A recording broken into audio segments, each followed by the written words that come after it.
Okay. Hi, everyone. I'm Assia Grazioli from Muse Capital. We are a seed stage fund based in Los Angeles. We invest in consumer tech on underserved markets, and especially in the advancement of future of women's health, future of education, future of parenting, future of fintech, future of media and entertainment. And I recently joined a board of directors of a $375 million SPAC before the end of the year. It's a SPAC that is co-sponsored between Marquee Sports, which are the group that owns the Chicago Cubs, and the Rain Group in LA. And as part of that, and as part of being very interested in SPACs over the last year and seeing 70 billion plus capital being raised this year on SPACs alone, and I'm sure that number has increased, and Anne and Amanda will give updates on that. I thought it would be a great opportunity for us and our community to get together and start learning more about this this asset class, and especially considering the people that we have on today's session. We have both founders and VCs, and I think there are implications to each of these groups. But more importantly, I think information is power. And as a proud co-chair with Carmen of All Raise LA, we believe that there are a lot of opportunities to advance our individual startups and our VCs, and also really use this as an opportunity to see how we can position ourselves as women and diverse capital managers and founders into how we can use this asset to advance our businesses forward. Anyhow, without further ado, I really do want to get Carmen to talk about All Raise and what we do, and I just can't tell you how happy I am to host you all here today, and I will stay quiet for the rest of the session and leave it to Anne, Sarah, Amanda. I want to thank all of you, and Carmen, on to you. Hi, everyone. Thank you, Assia. That was great. My name is Carmen Palafox. I'm an investor also based in Los Angeles, investing at the pre-seed and seed stage level, 2045 Ventures. We, in addition to Assia and myself, the All Raise chapter also is led by three other amazing women, Bonnie, Judine, and Sophia. And so we're excited to represent the female voice in Los Angeles. A bit more about All Raise for those who don't know. It's a nonprofit organization established a few years ago by the most prolific female GPs in the industry. And the mission really is to create powerful female voices that influence culture, in the tech ecosystem. Our goal is to elevate and amplify the voices of female leaders and female funders. And so we are excited to host you today in this discussion on SPACs. Assia mentioned that 73 billion went into SPACs. That's the equivalent of the money that went into venture funds last year. So we are excited to have different participants on the call because there are implications, as Assia mentioned, for founders. So I know we both have portfolio company founders that are on the call that are thinking about, is this a vehicle they should exit out of? As an early stage investor, also, is this something that I should be promoting to portfolio companies? And then there's that opportunity for women and people of color to participate on boards like Assia is doing. So thank you very much. And Assia, I'll pass it back to you for brief introductions on our experts that are speaking today. Yes, and we are very, very lucky to have everyone on this call. First of all, Sarah, who was the first person we called to see if she was into this idea and jumped at it immediately. Sarah is a corporate partner at Fenwick's Santa Monica office, who focuses her practice in technology companies, specifically in the areas of startup company formation and early stage finance. She is passionate about helping women and minority-owned and led businesses succeed and democratizing access to capital, and as such, a great partner to all raise. Indeed, you are. Amanda Rose. Amanda is a recognized, focused, and innovative leader in the capital market space. She advises life sciences and technology companies with respect to corporate finance, SEC reporting, and governance matters. Amanda has represented issuers and underwriters in a wide variety of public and private financing transactions, including initial public offerings, follow-on and secondary offerings, SPACs at the market offerings, private investment in public equity, and preferred stock and debt financing.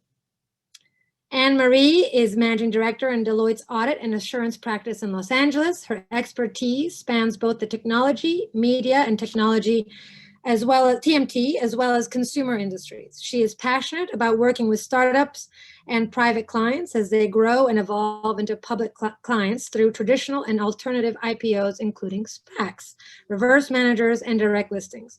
Anne-Marie leads the advancement of diversity and women leaders in the workplace and aims to inspire women to grow and advance their careers through leading diversity initiatives, mentoring, and workshops. And on to that, I'm going to pass it on to the two of you, and we will see each other at the end for Q&A and additional questions. Great, thanks, Assia. I'm going to share my screen here.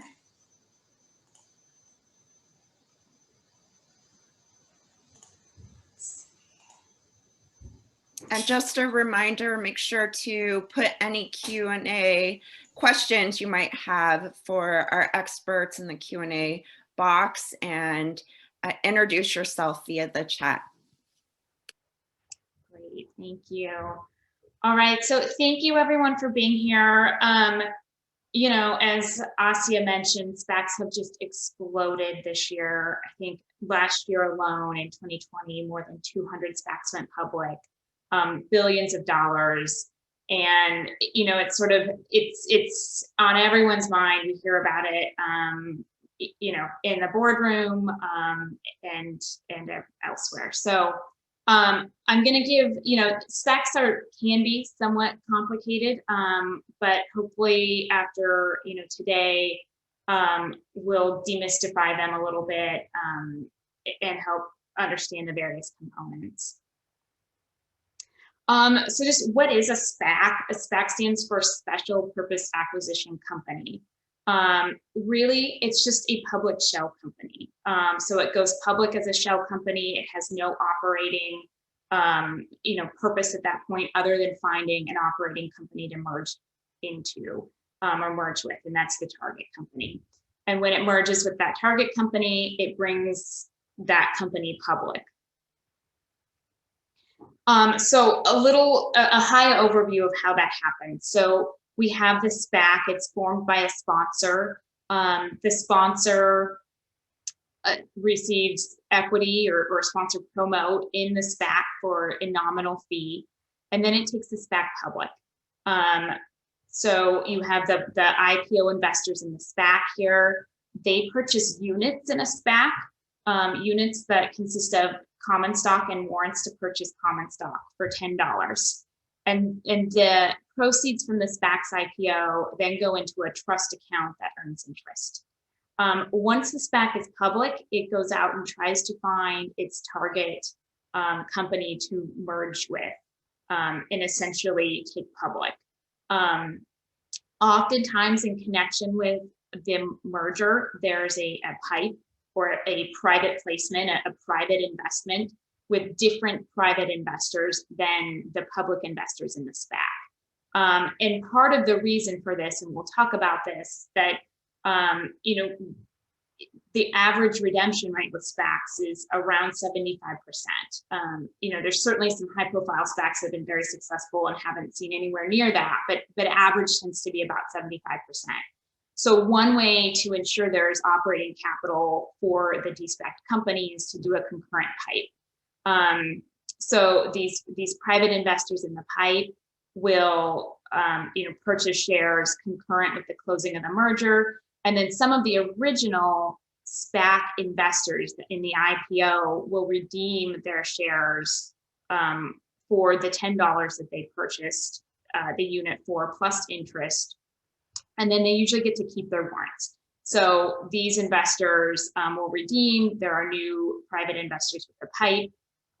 And then de-SPACed ownership typically looks somewhat like this. This can change based on valuation. There's a lot of different flavors here, but generally you'll see the SPAC sponsor and the pre-de-SPACing holders owning less than 50%, and the new target company shareholders owning more than 50%. So just taking this into a little bit more detail. So the structure. So I said, when the SPAC is formed, there are founder shares, or often referred to as a promote. These are the original sponsor or SPAC shares that the sponsor purchases for a nominal value. It usually includes both shares and warrants. And the sponsor usually has anti-dilution protections for 20% of the pre-IPO SPAC. Then the SPAC, once formed, goes out and goes public, and it sells units to SPAC investors, to public investors. The units are usually 1 share of common stock and then a portion of a share, a warrant to purchase a portion of a share of common stock, often a quarter of a share, but it can be as much as up to a half of a share. So, that's one thing to look at when you're evaluating the SPAC. What do the economics of the SPAC look like? Obviously, a SPAC that went public with half of a share and a warrant will have much, significantly greater dilution than one with a quarter of a share and a warrant. The units are purchased for $10 a unit. The warrants usually have a strike price of $11.50. And they are usually separable, not immediately, but at a certain point in time, the units, the shares and the warrants become separable. And one thing that happens a lot with SPACs is that some of the hedge funds that are common investors in SPAC IPOs do unbundle their warrants and the shares, and will actually sell the warrants separately for I don't know, $1 or some amount greater than zero, because, and that's a common trading strategy of some of the hedge funds that invest routinely in SPACs. There are also warrants, both, public investor warrants and sponsor warrants. They largely have the same terms. Sponsor warrants can generally be net exercised, but the public warrants generally cannot. And in certain cases, the sponsor warrants are redeemable for cash or shares on a formula basis. The money raised by the SPAC goes into a trust account. And that money is usually set aside and reserved for very specific purposes. So it can only be used to acquire a company, to distribute money to shareholders in the case of a liquidation if the SPAC can't find a target, and to redeem the shares upon merger. Most SPACs have a requirement with respect to target size. So they generally require the value of the eventual target business to represent at least 80% of the trust assets. So you'll often see target values that exceed the cash on hand by 3 to 4 times. There's a searching period for the SPAC, usually 2 years, but somewhere between 21 to 24 months. And during that, the SPAC the SPAC stockholders need to approve a merger prior to the end of that search period, which means in reality, they need to identify a target company several months before that, because it will take time to negotiate the merger agreement, to file an S4 or proxy statement, to get through SEC review, and then to solicit votes. So we'll talk a little bit about the timeline in a minute. But you really want to think about finding a target company, 6 months or so before the termination of the search period. If the SPAC does not find a target period or a target company during the search period, it will liquidate, and the original SPAC IPO investors will receive their investment back, and the sponsor usually loses their original investment. Stockholder redemption. This is a really important piece of the SPAC picture. So I mentioned that the investors in the original SPAC have a redemption right upon merger, and they are allowed to redeem their shares, basically, at par. So for $10 plus interest, but they get to keep their warrant. So, there are various trading strategies around that for some of the investors in a SPAC. We have seen some new SPACs start to limit redemptions, require that if you redeem the shares, you also have to redeem warrants with shares to modify some of the economics around redemption and reduce dilution, but that's still not the norm with most SPACs out there.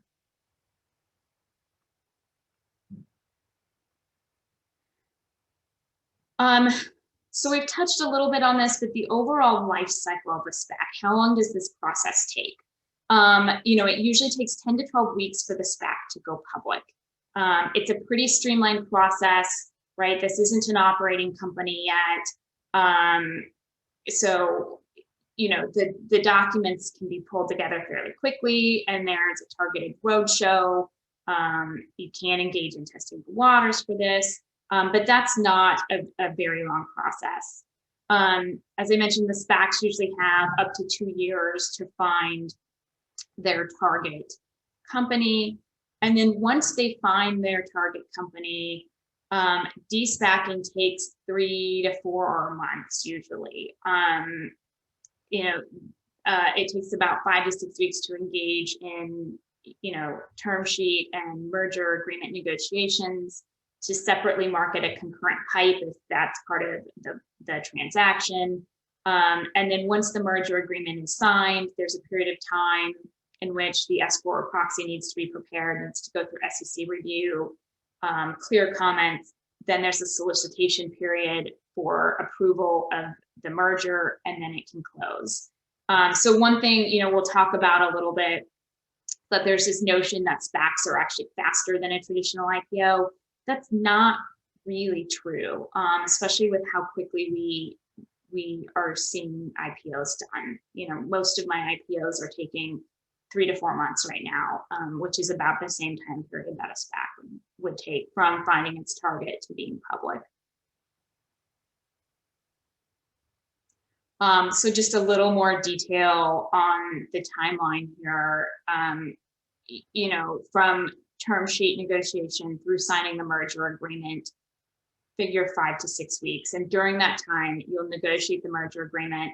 The target company needs to prepare the investor deck that they're going to use to market the PIPE if that's part of the transaction. That process can take a while. They're going to reach out to a lot of the same stockholders that they would be reaching out, or the same investors that they would be reaching out to in connection with a traditional IPO. One thing that's a little bit different here, right, is that they can use projections in a way that you can't in an IPO. So we'll talk about that, but that can be helpful in the marketing process. Sign the agreement, and then the SEC process takes a while.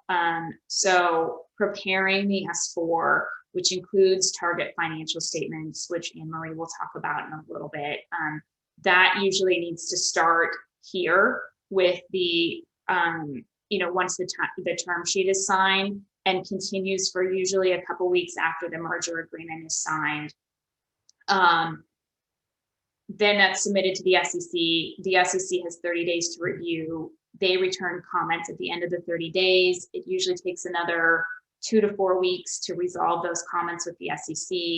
At that point, the stockholder consent, or the stockholder solicitation for approval of the merger begins, and that process takes 3 weeks. At the end of that process, the merger closes, and the target company is a new public company. During this period, the other really important thing is that the target company is getting ready to be a public company. I think a lot of times we think, a SPAC is an easy way to just poof be public, but then the target company is a public company and needs to be ready to operate as a public company. So Anne-Marie will touch on some of the readiness activities, but that's an important consideration during this whole timeline. So some pros and cons of partnering with a SPAC. One of the most significant advantages of going public through a SPAC can just be the value add from the sponsor. And I would say there's a wide variety of quality or lack thereof among sponsors, right? So I think in evaluating SPACs, you really want to think about the sponsor and do you want to be partners with the sponsor, and are they bringing value to your company and to your board? And another thing to think about with this is the sponsor, do they have skin in the game? Are they going to help? Are they going to anchor the pipe? What's their commitment to the de-SPAC company? Another pro for SPACs is, price discovery occurs prior to transaction announcement.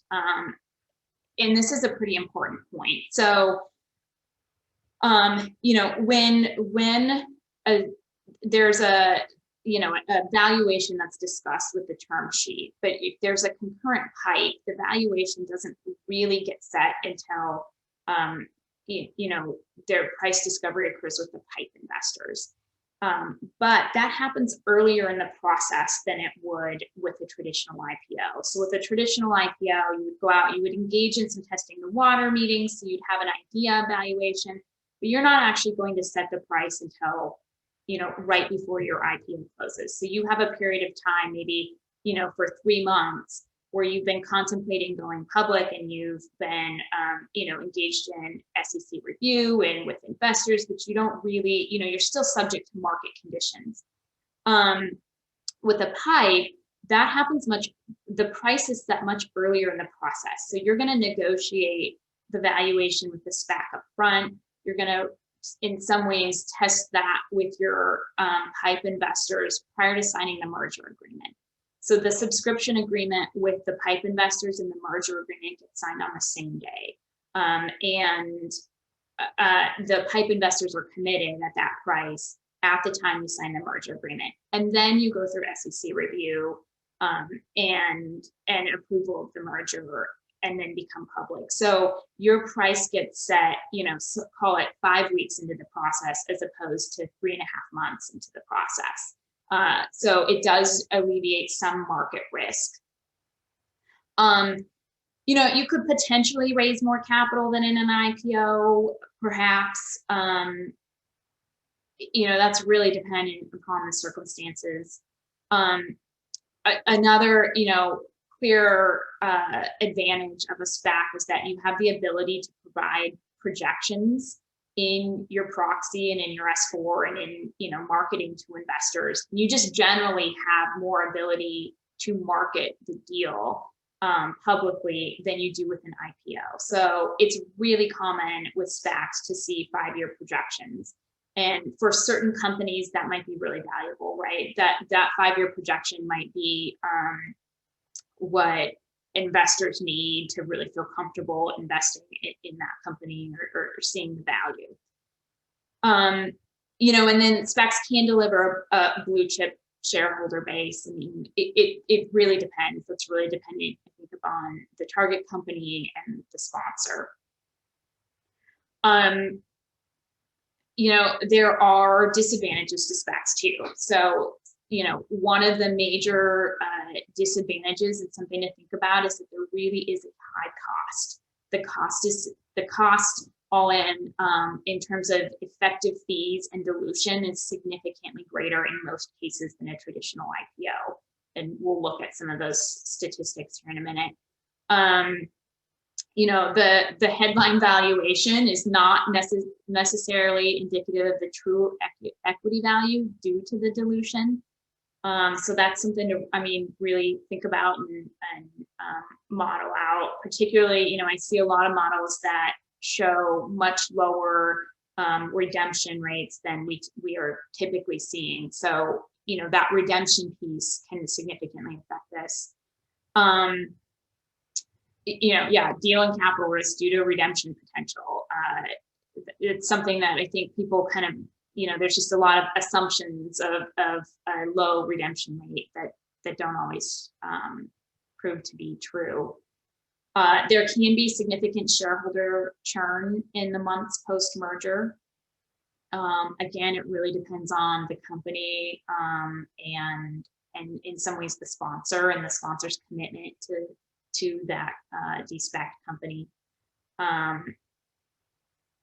You know, and quote, technical investors in the SPAC may be viewed as unattractive. So a lot of the SPAC market has been funded by, you know, a set of hedge funds that use this as a trading strategy. And particularly the way these are structured with the warrants, there's often a, you know, kind of a risk-free return in these. And, you know, we're starting to see some of the SPACs structured a little bit differently to make that less favorable to, you know, the hedge funds or the technical investors that are investing in these. But, you know, I think that if you see that switch too far to one side, we may see some of the, you know, that investment dry up. So, you know, if you are a target company and you're looking at negotiating a SPAC, some of the things to keep in mind that can help reduce the effective fees and the dilution. You know, ask the sponsor to forfeit some of their existing equity or to allocate it to the PIPE or to, you know, commit to a certain, you know, allocation in the PIPE. That can be really helpful. You know, you can convert some of the sponsor stock into earnout equity so that as the market value increases, it actually offsets some of the dilution. You can give, you know, seller warrants or earnout equity to offset some of the dilution, you know, and potentially ask for certain closing conditions. So, you know, a maximum number of redemptions or a minimum cash at closing. You know, require a PIPE to backstop some of the redemptions can be helpful. You know, there are certain cash related asks, but those tend to be less effective just because of all of the restrictions on the trust account. So, you know, potentially maybe expense reimbursements, but, you know, break fees or things like that are uncommon just because, you know, they're not supported by the SPAC's cash uses.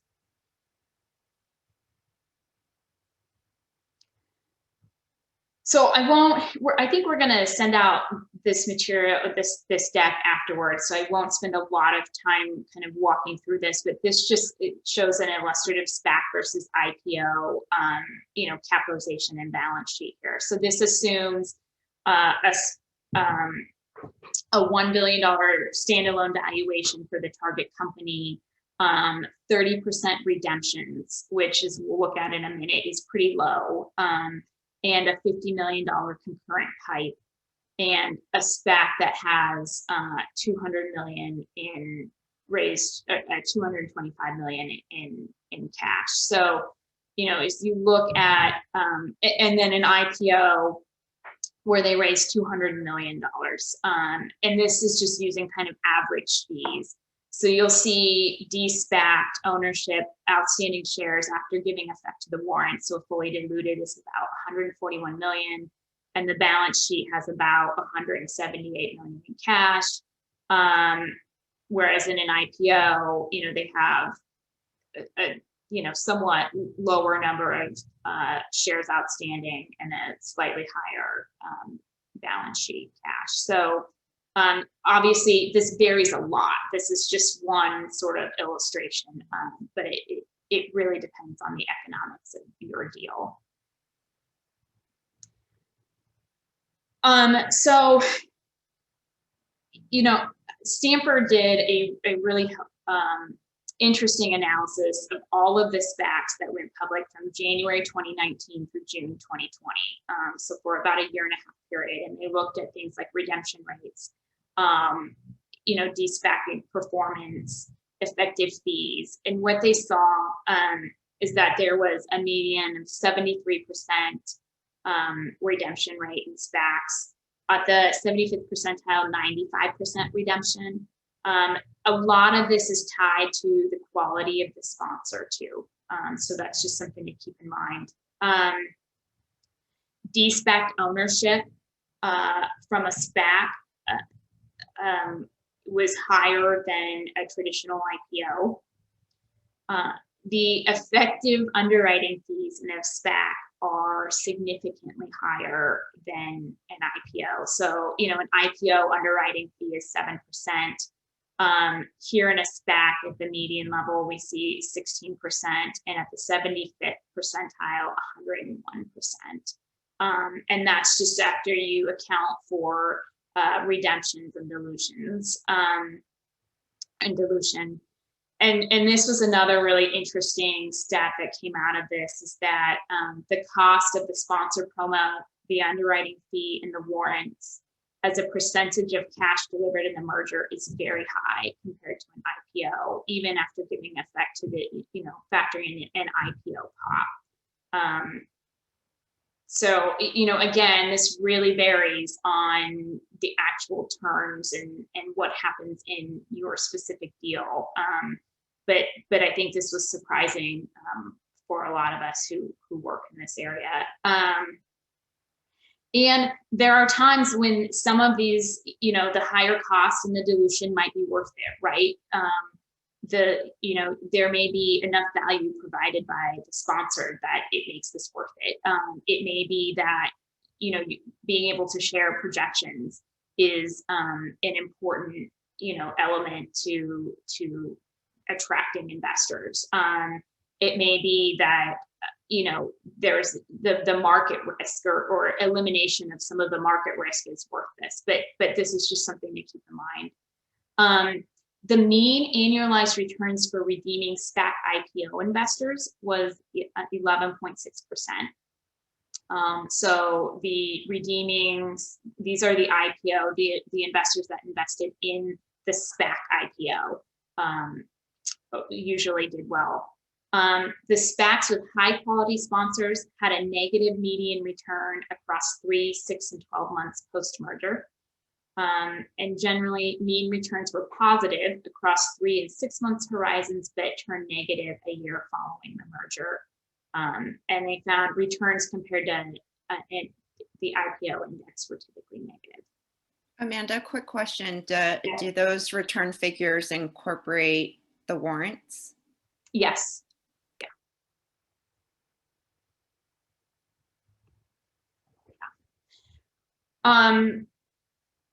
So, in preparing for your, or in going public, the target company should still think about preparing the same types of disclosure that they would prepare for a traditional IPO. And the SPAC itself is going to prepare an S4 or a merger proxy, depending on which, SEC sort of path they take. And in that disclosure is very similar to an S1. So the target company is going to need a business section, MD&A. They're going to need historical financial statements, which Anne Marie will talk about.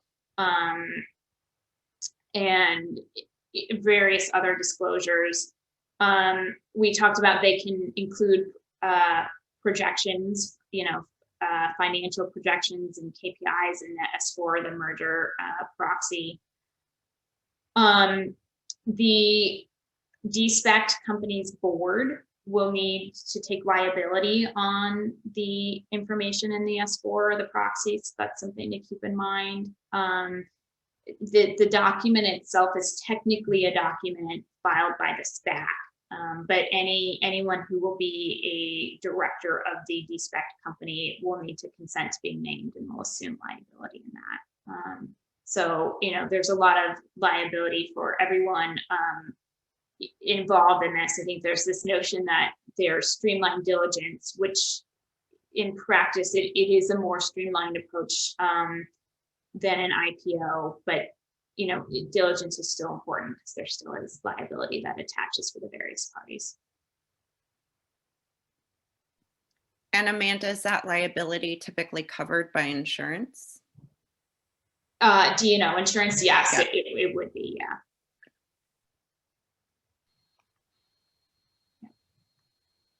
Okay. So I'll turn it over to Anne Marie now to talk a little bit more in a little bit more detail about the financial reporting requirements for a target company and some of the other readiness activities that the SPAC target may want to engage in. Sure, thanks, Amanda. Happy to be here. I will start where you left off with the operating, or also known as the target company, financial reporting requirements. So reference was made to the preparation of the pro forma audited financial information, which was illustrated earlier on the timeline. I think that was between weeks 2 and 6. But in addition to that, and in advance of the pro formas typically, it's often, and even before the start of the clock, I saw some questions in the Q&A, when does all this come together? The target will prepare 2 to 3 years of audited historical financial information. These financial statements that go into this document will be prepared under PCAOB standards. So if the target had been audited previously under private company standards, then the financial information would need to be called what we call uplifted to public company standards. So items such as segments and EPS, earnings per share, would become relevant and necessary for inclusion in the filing. But if the target has never previously been audited, then the financial information would first need to be prepared, which can often be a challenge in and of itself for a company who's not previously closed their books or accounted for items on a GAAP basis consistently. There are more often than not also complex accounting arrangements, most commonly equity arrangements that Amanda was referring to that come even before, that need to be evaluated and appropriately accounted for during this period of time. And of course, any new accounting standards, which often have a longer implementation timeline for private companies, would accelerate to the public timelines unless the entity qualifies as an EGC. But oftentimes, even if they do, and they're pre-revenue, they'll begin accounting for the new standards from day one for simplicity. Depending on when during the year the transaction is executed, the target will also prepare and have reviewed quarterly financial information. Because of the period of time between filings and the SEC's review and finalization of the transaction, it's not uncommon for a second set of quarterly financial statements to be prepared and reviewed for inclusion in the filing if the data becomes stale between that period of time. And then moving on to the next slide, as it relates to management discussion and analysis. And now the next one, Amanda. Pro forma information. This is the information that will be prepared and described in the front part of the proxy filings. And again, depending on the number of filings, they will need to be refreshed and updated with any subsequent SEC filings. The pro forma information illustrates the impacts of the transaction, assuming redemptions under minimum and maximum scenarios, And MDMA is an area that can take not only time to prepare, but also a great deal of thought in developing and providing explanations about the company's financial information that enables investors to understand the company through the eyes of management. And then finally, once the SEC completes the review and declares the proxy effective, the shareholder vote will occur. And if an affirmative vote is obtained from the proxy process, the acquisition will close by the target merging into the SPAC, and then the target company becomes the publicly traded entity. A Super 8K must be filed within 4 business days of the acquisition, and that will contain substantially the same information that would have been required in a registration statement for companies had they gone public through a traditional IPO process. In the days that follow, depending on whether there was a PIPE or warrants issued, there may also be a need to register the shares or warrants after the acquisition close date with the SEC. And all of this requires, as you can imagine, preparation of information. So while I believe there was 5 weeks built into the SPAC timeline that was illustrated previously, depending on the financial wherewithal of the target and whether they've historically prepared financial information on a GAAP basis, may impact the target's ability to be acquisition ready and in what period of time it takes them to prepare. Right. To that point, Anne Marie, I think, you know, the timeline I was showing, I think is a pretty, it's an I don't want to say aggressive, it's doable, but it assumes that the target company is ready to go. You know, in reality, preparing these financial statements, preparing the disclosure often takes longer, and we can actually see that stretch out the timelines such that a lot of SPAC times actually take longer than a traditional IPO timeline, where you have everyone focused for 1 month on the S1 and all of that disclosure, and you've started pre-planning a little bit in advance.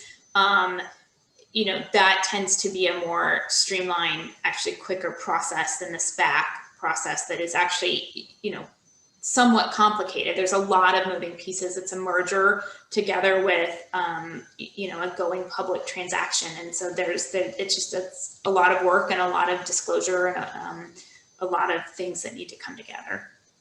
Sure. And I saw some questions in Q&A, which we can get to, when does the SPAC identify the target and the like, which also comes to answer, I think, some of these. But like you mentioned, there's so many moving parts.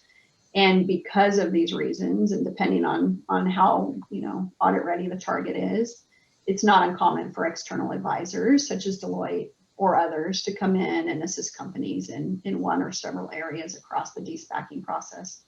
You know, that is if we're not doing the audit. So we'll continue on the next slide with some of the financial reporting requirements around internal controls.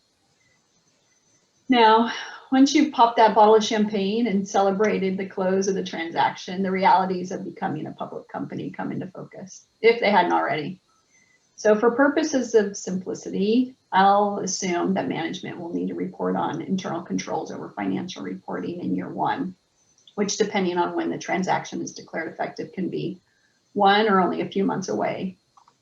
So for example, those companies which just completed their de-SPAC process last month, in December, their 10Ks are going to be due just over 6 to 10 weeks from now.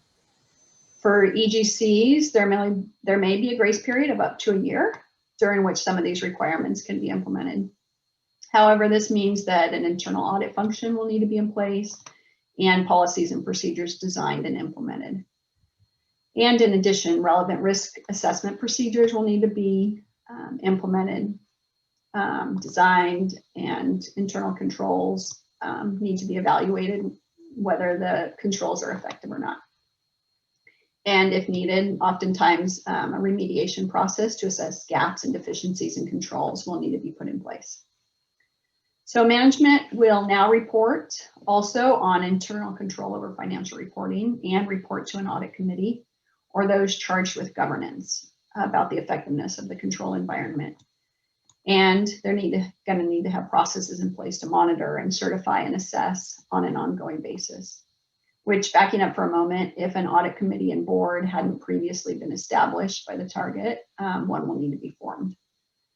So if the target was an EGC, it's likely that they had a very small accounting department and or management function, and conflicts of interest or conflicts with segregation of duties are not uncommon, which may lead to material weaknesses to be disclosed also in the document, which can be off-putting to investors at times. So consideration about how quickly and with what personnel and accounting department can be built is information, if not for any other reason than these considerations around internal controls.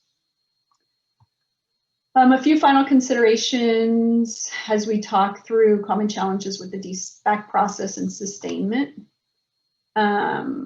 which quickly accelerate are the need for investor relations and governance committees, building and supplementing a finance and accounting team, which I mentioned, to potentially upskill with PCOB experience, and then developing a financial close calendar and putting processes and controls in place to adhere to 10K and 10Q filing timelines. The good news is that there are resources that can be outsourced to assist with the process in the short term. However, it can take time for a company to build out a lot of these functions internally while still balancing their corporate culture that fits with their mission. And then I'll just close on the last slide here with some common challenges that I've seen or which can arise. And I've already hinted at a lot of these potential challenges. So as it relates to people and processes, so I'll just highlight a few here. But it's not uncommon that even if there was an accounting or financing department in place, that their focus was operational in nature.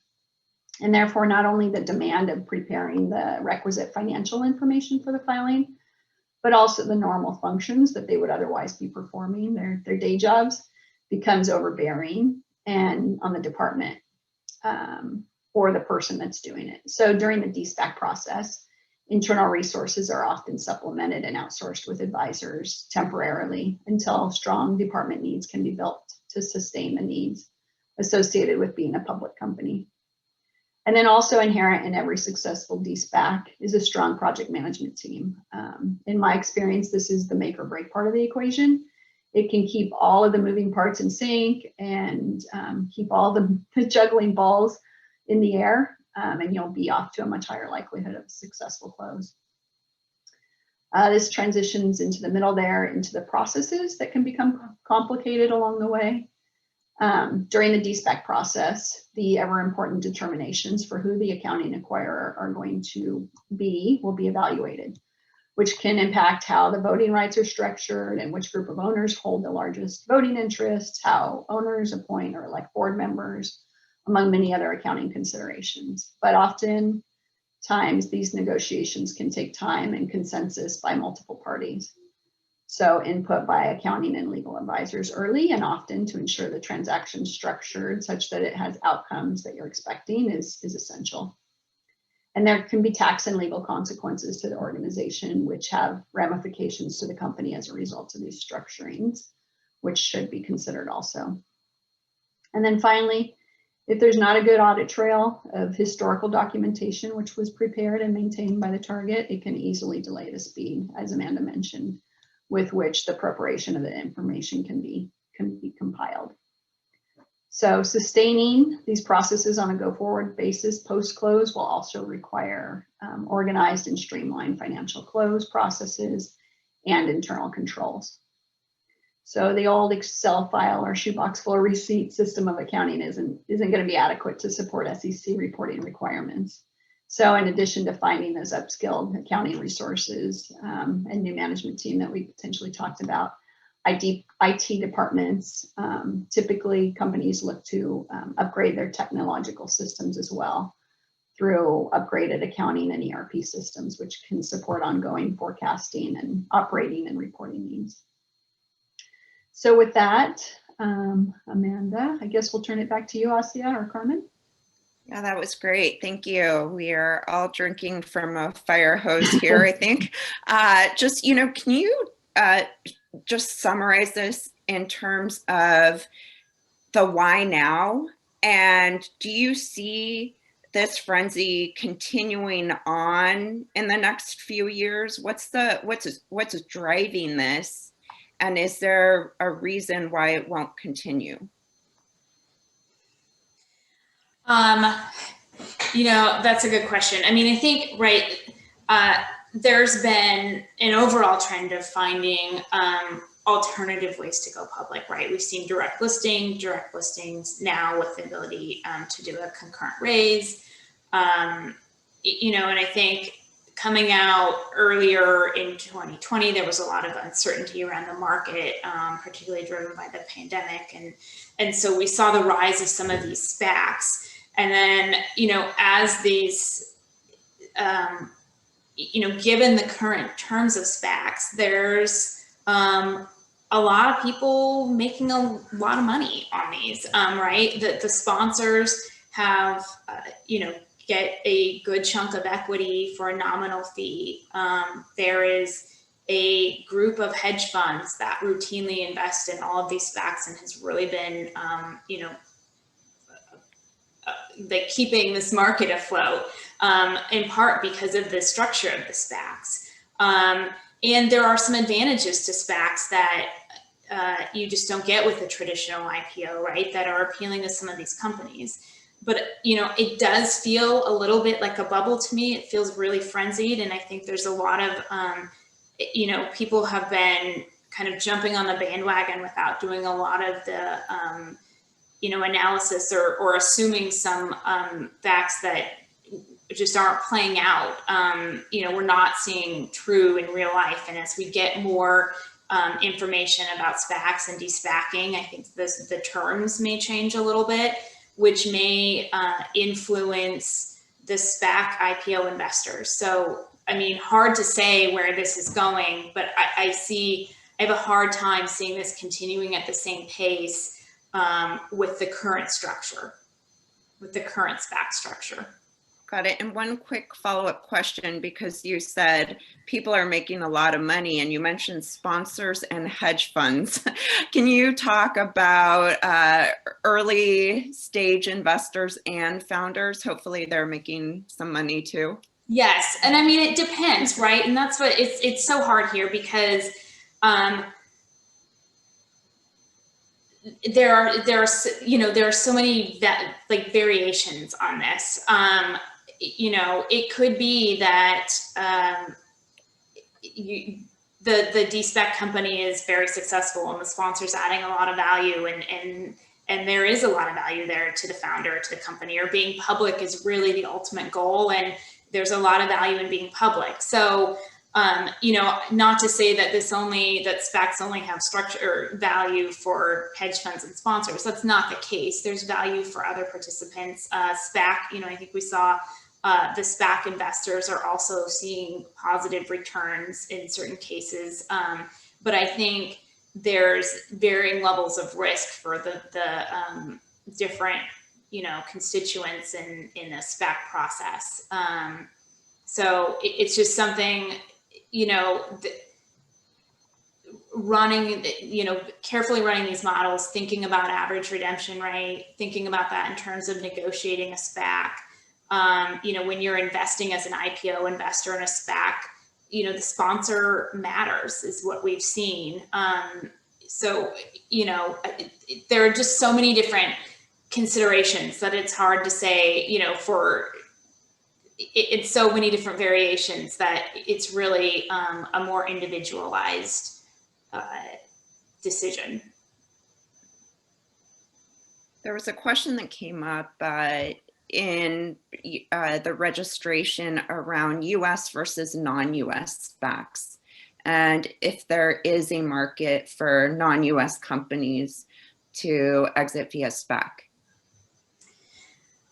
I honestly, I work mainly with US companies. I have heard that, there isn't, that this sort of SPAC frenzy is more of a US phenomenon, and it's not happening as much in Europe or other parts of the world. But, there's no reason why a foreign company couldn't merge with a US SPAC. There are some additional complications around disclosure and whatnot, but a potential tax complication, like implications and things that would need to be carefully thought through, but there's no reason that they couldn't do it. Yeah, I would add to that. I think they're definitely, international companies are definitely open to be SPAC'd.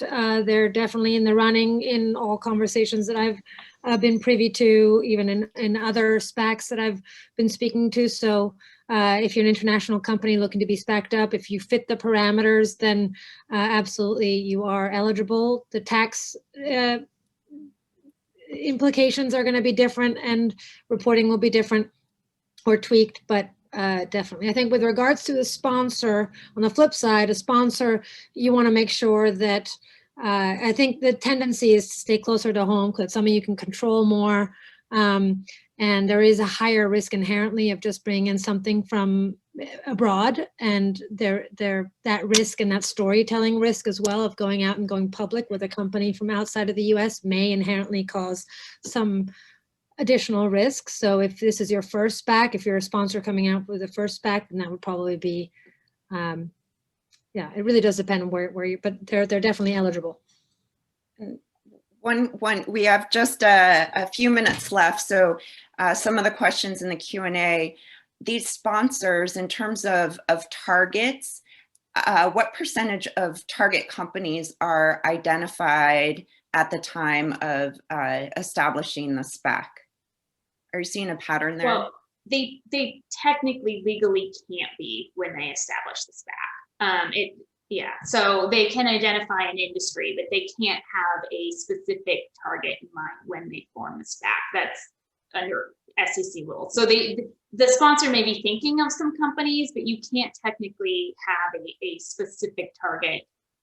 You should not be negotiating with a specific target at the time you form the SPAC and take it public. There was quite a bit of uninvested capital, I think, and there were some SPACs formed a number of years ago. And as Amanda mentioned, they have 24 and they can extend up to 36 months to acquire a target. So what we had been seeing is that a number were starting to get to that 24-month window last year and had this uninvested capital that the returns were much better in the public markets than the rates you were getting otherwise. So.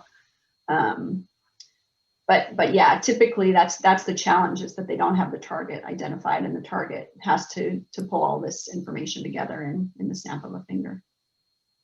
I think the management team will indicate the areas of interest, and I think anyone with Pitchfork or anything can go and see the companies that are eligible in that area, and those are probably free for all. And you do have to understand that it does take a minute before, while you raise the capital, then go out and start looking for the target. So a lot can change in those target companies. They can have additional fundraising round. They can be SPAC'd up by somebody else. Especially right now, there is such a feeding frenzy that you're inherently not going to be the first one to be talking to those potential companies. So it's not in the sponsor's best interest either to be identifying specific targets. So, yeah. And with that, we have run out of time. This has literally been a power hour. And I want to just really thank all of our experts on the call, Assia and the LA chapter of All Raise, and All Raise also, Fenwick, our sponsor, and Deloitte. Thank you so much. We appreciate your time and your questions and your engagement here. We will be sending out a survey asking you to rate this event, and please do that so that we can bring more content like this to you. Thank you all so much. Thank you. Thanks, everyone. If you have any additional questions, send us through DMs. We know that it's too hard to do in just 1 hour. And the one big advice to take away to everybody is team matters. In venture and in anything that you do, team matters. If you're a founder looking to explore a SPAC opportunity, the management team that is going to SPAC you up matters. They're going to help you build that board to be able to get you to that successful place. So it's not about SPAC versus direct IPO. It's really the team that's going to be bringing that value add. And to the ladies out there who, especially in venture and in venture capital and partners in venture capital, there is an opportunity for you guys to be board members in these SPACs, and that is important for us to be there also because we are value add to the ecosystem because we have the inherent network to connect with these potential SPACable businesses and the venture capitalists that have been funding them all these years. So our presence on these boards matters, and I want to encourage all of you to put yourselves out there to those sponsors and make yourself available to be on those boards, because we need to have more women on these boards. Yes, definitely. Right, and we will have a recording of this posted and sent out. Thank you all so much once again. Take Thanks, care. all. Take care. Bye.